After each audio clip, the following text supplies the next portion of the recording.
श्री राम श्री राम श्री राम। आप सभी महानुभावों को मेरा प्रणाम। आज का विषय है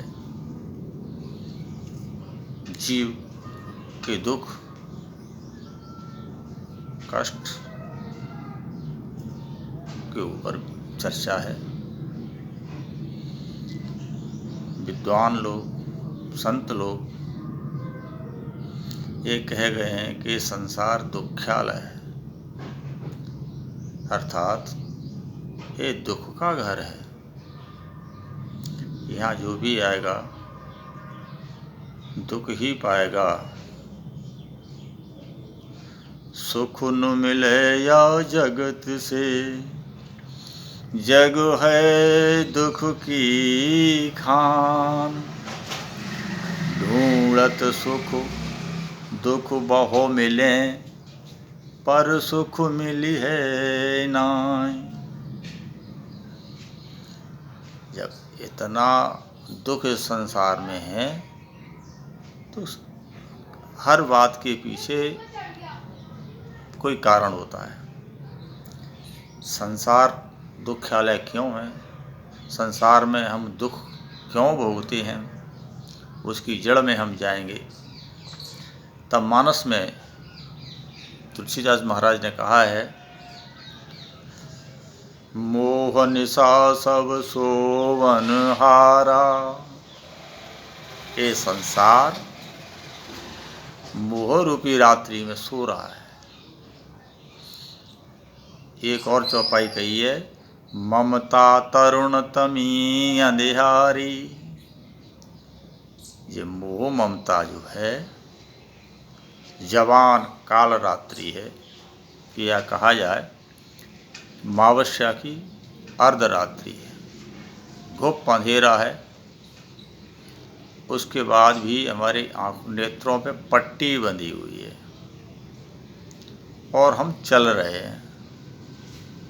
तो स्वाभाविक है, घोर काल रात्रि हो, नेत्रों पे पट्टी बंधी हो, और जब मार्ग पे हम चलेंगे तो हमें ठोकरें लगेंगी। ठोकर लगेगी तो हम गिरेंगे तो हमें चोट और घाव लगेंगे, और उस चोट और घाव से ही हम चीखेंगे, चिल्लाएंगे, रोएंगे, तड़पेंगे।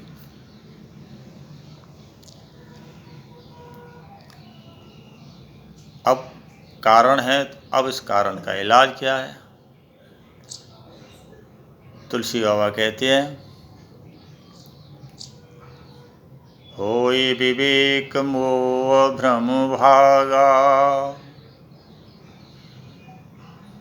बोले यदि मनुष्य में विवेक उत्पन्न हो जाए तब जो है मोह और भ्रम जो है भाग जाती है। अर्थात विवेक वो प्रकाश है जिससे हमें रात्रि का अंधेरा हमारा समाप्त हो जाता है, और हम जो भ्रम पाले बैठे हैं वो भी खत्म हो जाता है। रात्रि का अंधेरे का मतलब जो है, हम मोह ममता में इस तरह से घिरे हैं कि हमें इस मोह ममता से, परिवार से, धन दौलत से हटके और कुछ दिखाई नहीं देता। और भ्रम हमारा ये है, आमतौर पर तो आदमी मानता ही नहीं है कि मेरी मृत्यु होना है, और मानता भी है तो कहता है अरे अभी क्या है, अभी तो हमारी थोड़ी सी उम्र है, हम तो अभी इतने साल जिएंगे और इतने वर्षों तक हम सब कुछ कर लेंगे। जब सत्य ये है कि मृत्यु का कोई पता नहीं, उसके पल का, क्षण का कोई पता नहीं। ये ही मोह रूपी रात्रि और भ्रम रूपी जाल हमें जकड़े हैं, यही हमारे दुख का कारण है।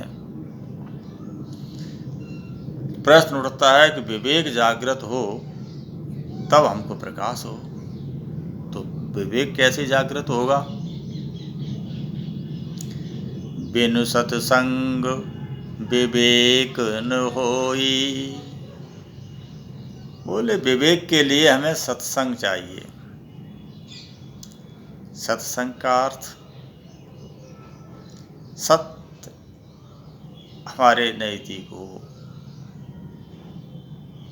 जैसे सत्य ईश्वर है और सत्य मृत्यु है, ये दोनों ही हमारे साथ हों, अर्थात हमारी स्मृति में हो,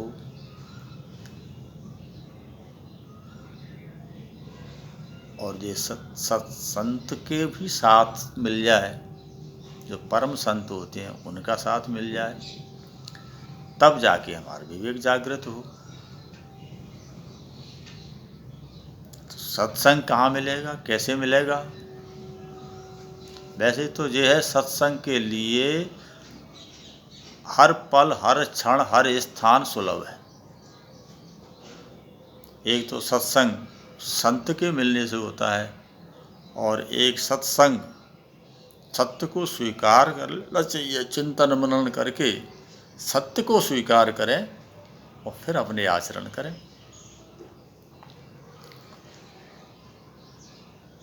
तो बिन सत्संग विवेक न हुई। सत्संग कैसे मिलेगा? राम कृपा बिन सुलभ न सोई। हमें सत्संग भी तब मिलेगा जब राम जी की हमारे ऊपर कृपा हो। बिना राम जी की कृपा के हमें सत्संग नहीं मिलेगा। तो अब पहले तो हमें राम जी की कृपा चाहिए,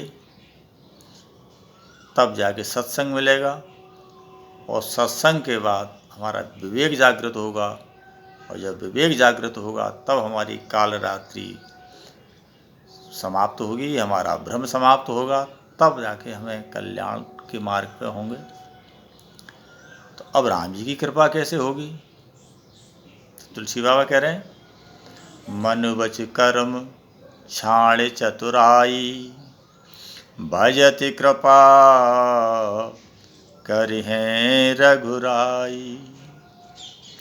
बोले मन, वचन और कर्म से अपनी चतुराई छोड़कर निश्चल भाव से, एक चित्त भाव से राम जी का भजन जब भी हम करेंगे, राम जी की कृपा तत्काल हमें उसी समय प्राप्त हो जाएगी। तो ये सारे विषय का सार ये है कि हम मन से, वचन से, कर्म से, छल कपट को छोड़ करके निर्मल भाव से राम जी का भजन करें, तो राम जी की हमें कृपा मिलेगी।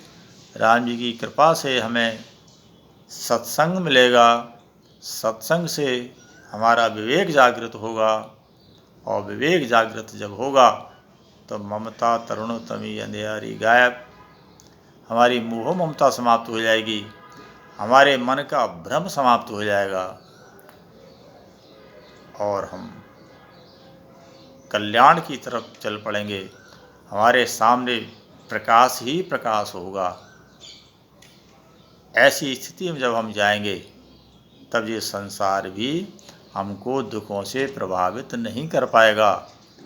हम आनंद को महसूस करेंगे, और सारा जीवन आनंद में डूबते हुए, डुबकी लगाते हुए प्रभु के धाम को जाएंगे, और फिर हमें कभी इस दुख्यालय में नहीं आना पड़ेगा।